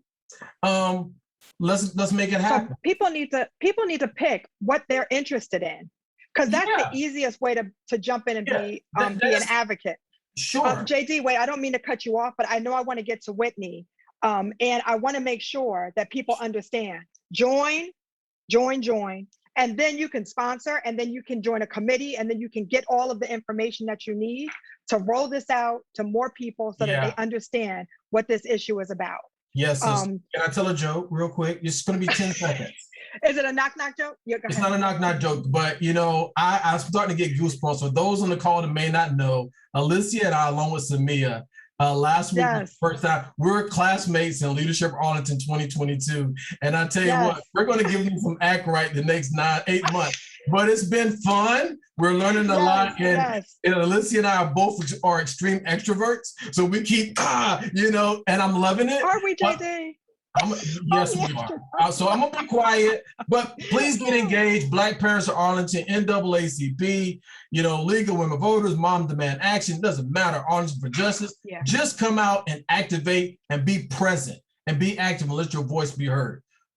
Together we stand, divided we fall. Let's make this thing happen. Thank you, JD. And Whitney, I'm sorry. I want you to share for a moment. JD plugged you, but I know you want to plug yourself and talk about how people can get involved in Black Parents of Arlington and how they can get involved in Arlington for Justice. Absolutely. And thank you for sparing me a little bit of time, JD, love. I appreciate it. I mean, you're That's you're okay. so We'll good get 'em at back it next too, time. right? You're so good at it too. It's a pleasure. But really quickly, what we struggle with the most, as Samia said, as Jay-Z said, as hopefully has resonated throughout the night, is racism touches all aspects of our lives. And at Black Parents of Arlington, what we struggle with the most broadly is white parenting, and particularly white mothering, and how white parenting perpetuates and promulgates white supremacy. And white women in particular, and God love them, and so many well-meaning ones, but I can't tell you how many white women there are who will have Black Lives Matter signs up and then call the police because they see a suspicious person who looks like my child, just because he looks like my child. So we really need to be more intentional about what real anti-racism is and what role white people have to play, because white people are the beneficiaries of white supremacy. I spend lots of time talking to the county manager, to Mark Swartz, to the county board, that it is naive for us to continue to assert that the problem is that people just don't really know the racism exists in 2021. They like it because they're benefiting from it. They just don't want to say that. So I have to say it. So what we need is more white people who are also willing to say that. BPA has a new group of white women allies, our Sisters in Solidarity, who are working with us. Any white woman who wants to join, welcome, reach out. I'll put all the stuff in the chat for how to reach out to Black Parents of Arlington. I'm also the co-founder of Arlington for Justice, which is a sister organization of Black Parents of Arlington. We're having a ride for Black Lives actually this upcoming Saturday. But there's plenty of, I mean, like JD said, I mean, what's your thing? Is it education? Is it housing? Is it transportation? Is it parks? Early education? What is it? We can find for you a role for you to be active and engaged. And you should be waking up every morning with the intent to deconstruct and dismantle white supremacy. Yes, yes, because it is time. It is time. So, and if we're not doing the work, if you don't know where to turn, I am sure all of our email addresses, websites, and all of that great stuff will go out. I see Julie has appeared on my screen, which means that that is my cane being pulled off of this panel. Not at all. My gosh, it's really, really rich. I do want to say again, I hope people can go to the resource link. Whitney has provided some extremely powerful information from Black Parents of Arlington about the Arlington schools and the disparities. And it's very impactful. I really hope people see it. Go to the links that we sent out, and we will absolutely be highlighting it when we do the resource roundup after this. So, you know, as we were planning this, Alicia, you know, really stressed for us, you're either on the side of being an anti-racist or you're part of the problem. Yes. And so this panel touched on a couple of ways that people can get involved. We really hope that this is a call to action for our audience, and that people find ways to, you know, as Whitney said, every day, think about it. What can you do? Be part of the solution.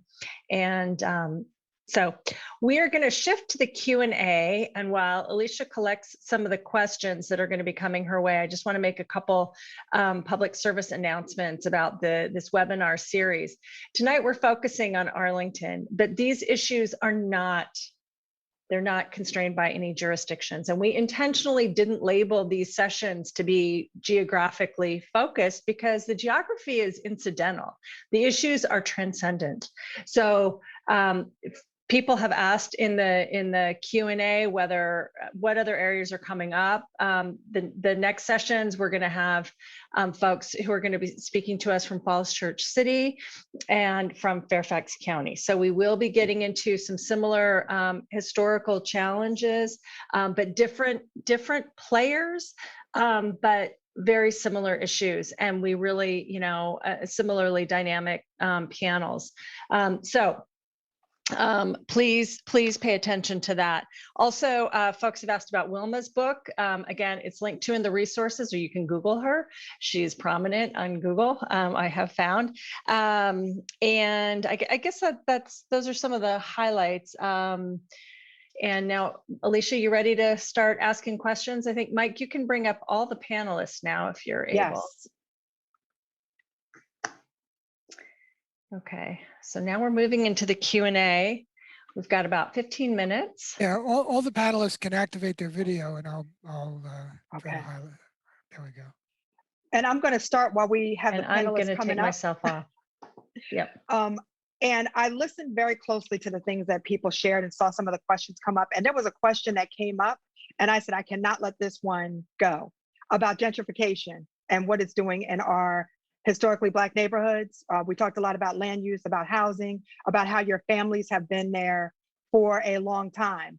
I wanted to ask Wilma and Marguerite to start, if you could address whether the gentrification that is currently going on in some of these neighborhoods, how it is affecting Black people. There was a comment that there was a house that just sold for $1.2 million.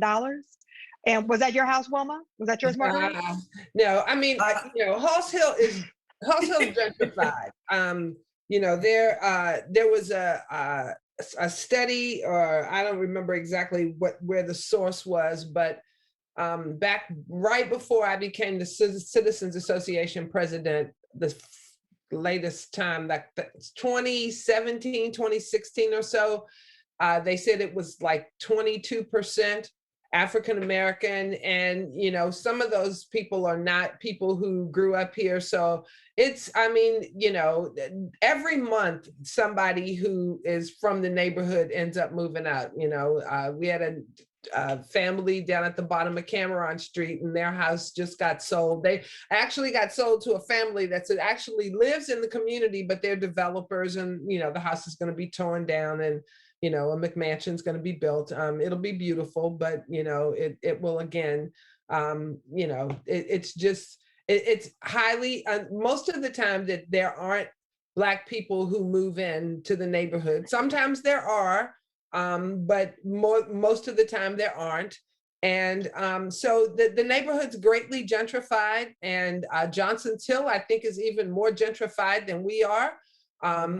And happened a little bit earlier because of their proximity to the Pike, and the fact that that area has always been a little more, there's always been that north-south thing going on where,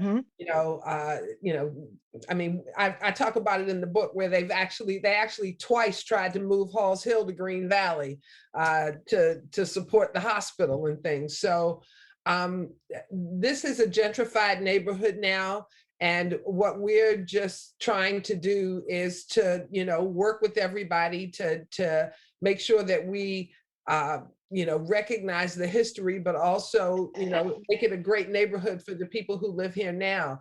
But I think Green Valley is going through probably what we went through a few years ago. But again, until the county board, our government does something to really address the whole issue of, the fact that there is no affordable housing in Arlington that's even being addressed from the perspective of ownership, it's all rental, that we're going to continue to have this gentrification. I mean, there are some people who have had some really creative ideas. There was a gentleman who did an op-ed in Arlington Now, I think, or the Arlington Magazine, maybe. I mean, there are people talking about innovative ways to do things, to create places that people could buy that could be, $300,000 to $500,000, not $1 million to $5 million, or $1 million to $2 million, which is happening in our neighborhood and to the northwest of us. And there's also the issue of the boundaries, and Marguerite talked about it, and the whole gentrification and the things that they're doing to keep the schools in the northwest part of Arlington more white than anywhere.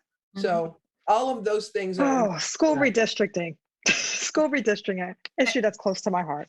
Well, there's a lot of work to be done there. And I'm just going to say, in our neighborhood, first of all, my kids live in, and my kids are in their 30s, and my grandkids are able to go to Arlington schools because I own my parents' first house. And we as a family some years ago, and thank God for my grandfather, who kind of warned us about how important it is for us to keep the land. But very few of my relatives actually stayed. Back in the 80s, especially, most of my siblings actually moved to Fairfax and to like Herndon. I kept the little house, and they call that the little house on the prairie. House 900 square feet, my parents' first home. And they laughed at me because they moved to big 5-bedroom, 2,500 square foot homes out there. But today, my little house on the prairie cost at least 200 to 300,000 more than their houses out there. But they all left the county and they said, "Dag, we wish we had listened. We wish we had stayed back then in the 80s and 90s, but it's too late." And the only reason why my kids are here is because I already own. And so it just, it's been tough. And as far as the schools go, I actually fought. My grands go to Glebe, which is very diverse, because they live on that side over on that side, main side of Halls Hill. But I fought for them to be able to go to the same middle school as their classmates, because to tell you the truth, I'm tired of the county dividing my neighborhood up, our neighborhood up, in order to integrate. It's like, excuse me, when are the North Arlington communities going to make their communities more open and accessible for people of color to buy and to come in order to integrate their schools? And that was the whole pitch there. And that's still I'm still going to fight for that. Quit dividing our neighborhood up in order to integrate North Arlington. It's like, and that's what they did with Johnson Hill, and that's what they did with the Valley. But that's got to stop. It's like, make your neighborhood more accessible to people of color and a place where they might want to live. Then you get your schools integrated. Don't, and just put that pressure on my grandkids like they put the pressure on me and my family in doing that kind of gerrymandering. So that's— And Marguerite, thank you so much for sharing that, because that is very important. I did want to ask. I just want to be controversial and say, Marguerite, you got a blue sky, because I think in 25 years, Arlington's going to be San Francisco. And I'll be dead then, or if I'm not dead, I'll be in Norfolk living on the beach, not thinking about Arlington. But trust me, I think that as my father would say, that horse left the barn. Hey, but just real quick. Well, Kathleen, were you going to say something? I'm sorry. I was going to ask her a question, but but let me. I'm curious. We really have to reimagine housing. We talked about zoning reform and many other things going on in that county. Out in California, they've did some things like inherited property tax. Where land and houses pass between families. Yes. Things like that, where it can be lowered. To your point, Marguerite, I look at my children, right? They, they're college graduates, but can they really afford to come in Penrose and buy a house? Or even, it's difficult, right? More especially for, our families of color sometimes. So we have to become innovative and look at different ways to kind of incentivize and keep our families here in Arlington, and not just allow the developers to come in and rule the day, because you can move from house to house, but property taxes are still going up, Marguerite, right? So JD, my 29-year-old lives in Texas, and I've talked to him and his girlfriend about moving back here. And he said, Mom, it would have to be something special for me to come back to Arlington. I would definitely come back to DC. I'm not sure I would live in Arlington, because I don't think Arlington, you all are talking about all the issues with the schools and the children and things. He lived through that going to Williamsburg, and we ended up moving to PG County. One reason was because of his horrid 6th grade year at Williamsburg. So he remembers that. So it's not only got to be the housing, it needs to also deal with some of the things that Samia talked about earlier, so that the overall environment is welcoming for people of color. Agreed. Yeah, there's a lot of work to be done there. Yeah. Kathleen, were you going to jump in? I was just going to mention, this is a great segue into, I think, a question that I saw in the chat, and that is, we've got to make room for more people, and we actually can. There's a missing middle housing study that Arlington is doing. And unfortunately, I think the missing middle, maybe that name is just not the right name, because I think a lot of people have preconceived notions about it. But, we have 25% of the people in Arlington actually live on 75% of the land. And there are ways, there are places throughout the country, Minneapolis, Seattle, California, places in Oregon and Washington State, and Nebraska, for goodness sake, passed missing middle housing ordinances so that they can make room for more people. I say that having graduated from high school in Nebraska.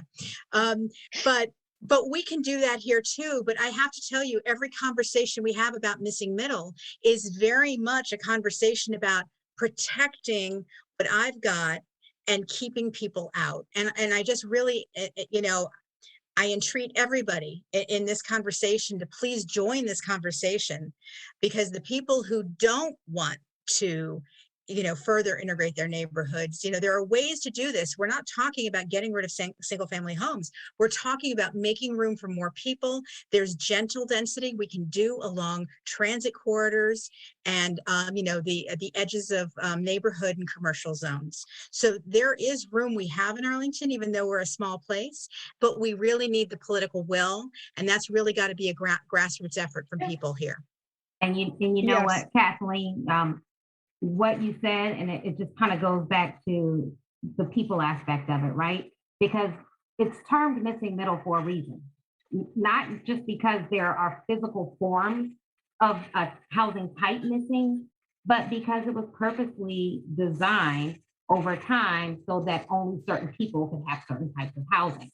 So it's going back to the people focus. And I think the reason why we get a lot of times wrapped up in our discussions on missing middle is because we don't want to have the honest, difficult conversations that need to be had about people and centering people in those discussions about housing. And that we really are, it's not just, we can't just be relegated to form, right? We have to remember that we are trying to create places for people, like you said, making room. And so are we really ready, like you said, to have that honest conversation about, we want to provide a diversity of housing types for a diversity of people at diversity of price points to live throughout the county, not just be relegated in certain spaces. And I think until we're ready to actually have that fundamental conversation as part of it, we'll continue to kind of circle around and dance around it. But again, it goes back to how do people embody that concept in what we're talking about when we say equity, that it's about people. And I go back to a book that I've been reading by Heather McGee about the sum of us. And she starts by saying, we just want nice things. And she defines nice things as the basics, right?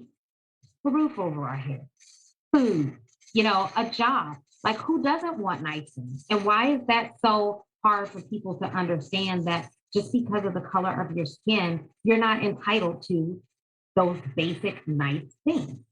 And so it continues to resonate with me that we have to start thinking about people in all of these equations. We can't just relegate it to just the policy, but the root of that policy and why we're doing it is because we want to change lives for people. And Samia, JD, I see your hand. Give me one moment. I just wanted to address what they both just said, because I think that there is a fundamental issue that we're not skipping over, but I just want to address that. We talked about the history of systemic racism in Arlington and in the country. We talked about that. Each one of those things was designed by a person that worked in an office somewhere. They were implemented by people that worked in offices. Every single thing that we talked about, from FHA redlining to covenants, somebody typed up those covenants. Somebody did that. So each one of those things was done by an individual, and it's going to take each one of the individuals to undo it.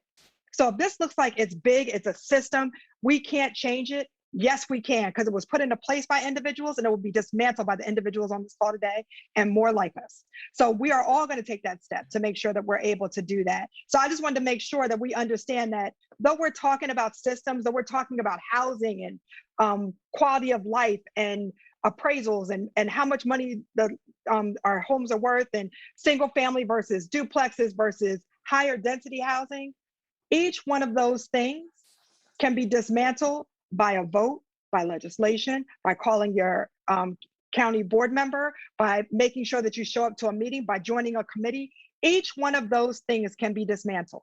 And so we're asking you tonight to make sure that you're taking notes and making sure that you're taking notice of what it is that you want to make sure changes, whether it's APS and the way that our children are treated in that system, to make sure that brown doesn't mean that my parents have never been to school because I have brown skin.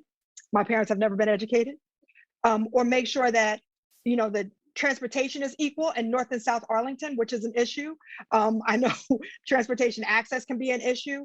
Or make sure that single family zoning, that we are working to dismantle that so that we have more options for people to live there that can afford it. So our young people that are socioeconomically, they're challenged. You know, even if they get a good job, they can't afford to live in Arlington if you're young. So how do we change that? And figuring out how do we step in to make sure that we're changing it for the better, each individual, each person that's here, and not just the people on the panel. Okay, JD, I'm gonna go to you. I just want to say this because this whole conversation, the subject was understanding racism in our community. And there's a question from Hillary Horn in the chat, and I'm sorry we can't answer all the questions, but you come to the NAACP, I'll help you out. But her question is about, you know, there's an assumption by many that this is a liberal Democrat dominated Arlington, so we don't have racism, blah, blah, blah. Can the panelists share what other realities exist that will come as a surprise to so many? I'm just going to say one thing, and I'm sure my good friend Wilma can mention this as well. Racism exists in Arlington, okay? Our reality is we still have racial profiling going on in Arlington. That's a fact. And if you come to the NAACP, I'll tell you all about it. We had a Capitol Hill police officer, Army veteran, who was racially profiled by the police department here in Arlington. Those are facts. And I think my good friend Wilma and many others could talk about some experiences as of late. So we need to get a handle on this. And this goes to something Whitney talked about earlier. If you see something, say something, right? It doesn't necessarily mean you call people out their racist tendencies, because if you know, silence can be consent and like people just brush it off. But racism is alive and well. And I'll end with this. I was on a county board recess meeting representing NAACP a week and a half ago, and someone came on the call and called the NAACP a racist organization, live and in color. It's here, folks. What are you going to do about it? So let me do 1 minute, Alicia. JD's referring to my son who was racially profiled this summer. Driving one of my cars here in Arlington, a gentleman drove, I live on a dead end street, drove up to my street. My son was texting me, or I don't remember whether he texted me or called me, but anyway, I'm supposed to be talking to the police chief about it. We've had a few scheduling issues, but JD characterized it perfectly when he said that we have over-policing.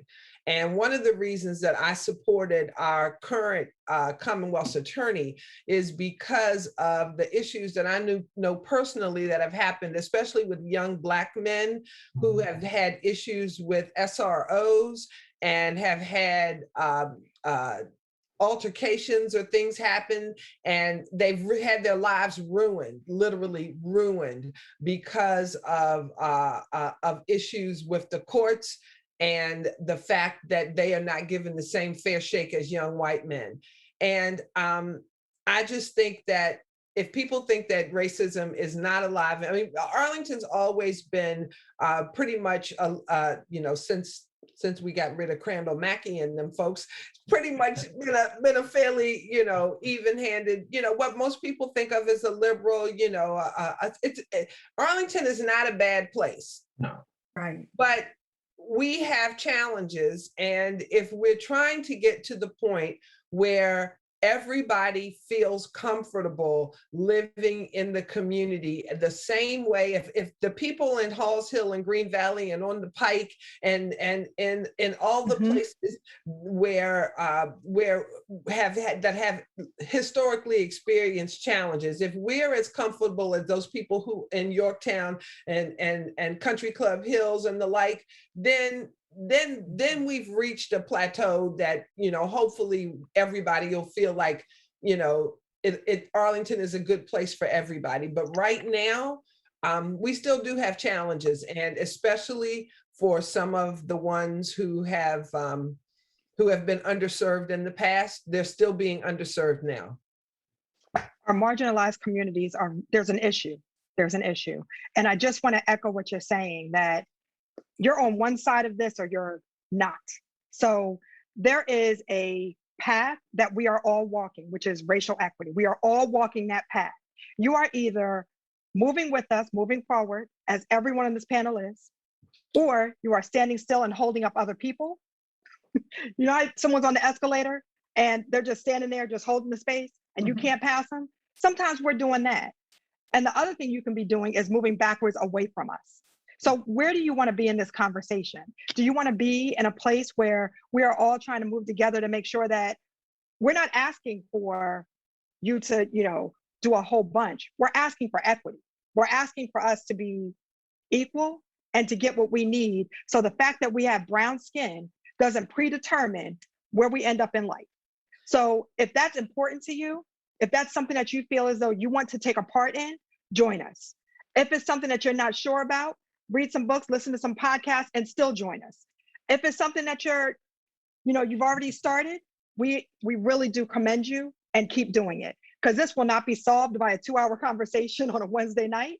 It will not be solved by a 2-hour conversation every night for the rest of our lives. We have so much work to do. My children, all of our children, are dependent on each one of us to do the right thing. When we get off this call today, make sure you connect, make sure that you're doing the right thing, make sure that you follow up, do the things that we're asking you to do, take note of the resources that we've given you, and make a change, make a difference, and make a commitment. That's what we're asking you to do today. I want to thank all of our panelists. I want to thank everybody that gave their time on a Wednesday night. I really do appreciate it, as I'm sure Julie and Karen as well appreciate it, because this has been a fantastic panel. And just one more moment, I know we did not get to a lot of the questions in chat, but it was important for you to hear the voices that were here. The points that they made were very, very important. So thank you for being gracious with us, for not getting to all the questions, but we're here. We're not leaving. Thank you, Julie. Thank you, Karen. Thank you all. Thank you all. Oh my gosh, this was just so incredibly powerful, impactful. There's a lot of ideas. Again, we will be following up with some resources. The other thing I wanted to say before I turn it back over to Rabbi Sachs is that as part of the follow-up, we have a very simple survey that is just an opportunity to give us feedback and tell us ways that you might want to get involved. So please be thinking about questions you didn't get a chance to ask, or other things that you would like to do, and you'll have an opportunity to provide feedback to us. So thank you all for sticking with us. And now sticking with us. I'm sure everybody who is here really got a lot out of this panel. I found it incredibly moving and inspiring. And now I'm going to turn it over to Rabbi Sachs to close up. Thanks, Julie. Yeah, first I just wanted to direct a comment or two to the panel that just spoke with us. I'm so moved and challenged and inspired.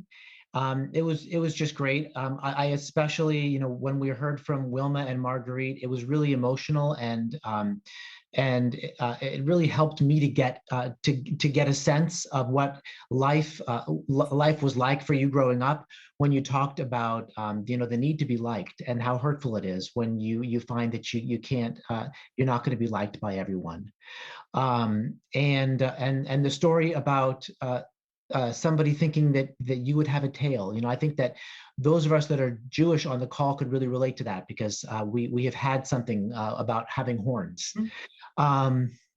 And the conversation of the panelists after that about what's happening in Arlington today, and as well as the historical background, was really, the conversation is so dynamic, and I wanted to be part of it. And I appreciate you challenging us on our own racism and the unconscious ways that we are still doing that we still have a role.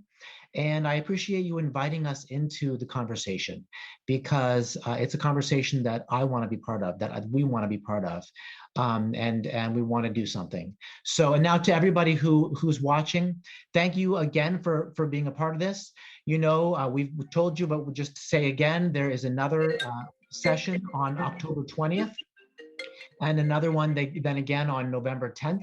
In different jurisdictions and with different presenters, but all, of course, on the same theme. And also remind you that if you haven't already, please do sign up for one of the upcoming DREs, the Dialogues on Race and Equity, small group conversations to explore our own biases. So unless I'm forgetting anything, Julie or anyone else, thank you to our TRS team for putting this together, and wishing everybody a great evening. Bye.